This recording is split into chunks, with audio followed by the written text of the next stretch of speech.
Bermuda तिकोन के निचले हिस्से में रहने वाले अनगिनत राज हैं। हमारा सैयारा हमसे क्या पोशीदा है। अंटार्कटिका, न्यूजीलैंड में पथरीली सरहदों पर खून, बर्तानिया में स्टोनहींज, ये और बहुत सी दूसरी जगहें अपने नामों के राज की वजह से लोगों को अपनी तरफ मुतवज्जे करती रहती हैं।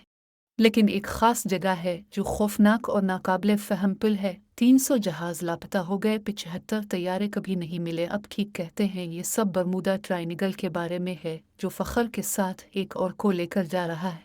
इन तमाम नज़रियात के बावजूद, जिनके बारे में साइंसदान उसे शैतान का असर कहते हैं, कोई भी यकीनी तौर पर नहीं जानता कि फ़्लोरिडा, पोर्टो रिको और बरमूदा के दरमियान बहर ओकियानूस के इस तिकोनी इलाके में जहाज़ के गायब होने की वजह क्या थी, और उसका साइज़ तकरीबन 270,000 मुरब्बा है मील। कुछ का ख्याल है कि ये लापता समुद्री राकेशों का काम है जो दूसरों को मौरन इल्ज़ाम ठहराते हैं, जबकि कुछ मुहक्किकीन का ख्याल है कि गैर मामूली तौर पर तेज़ हवाएं बरमूदा तिकोन में भी बड़ी लहरें पैदा कर रही हैं। मेरी सिलसिटे का अलमिया, एक जहाज़ जो लापता होने के कई साल बाद समंदर में पाया गया, जिसमें कोई अमला मुसाफिर सवार नहीं था, ना ही मुर्दा था और ना ही जिंदा।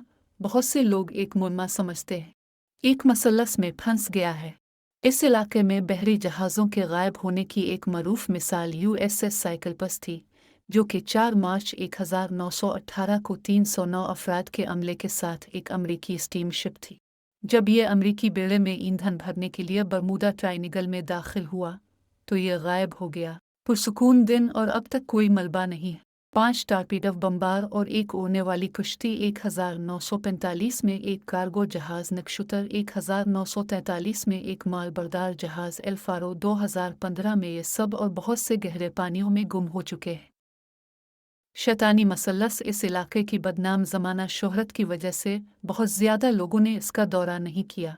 हालांकि खुरुशेफ के जहाज़ अक्सर इस इलाके से गुजरते हैं, और साथ ही साथ निजी और तिजारती तैयारे भी जो हर रोज़ इस पर उड़ते हैं। बहुत कम लोग जानते हैं कि इस इलाके की ज़िंदगी कैसी है।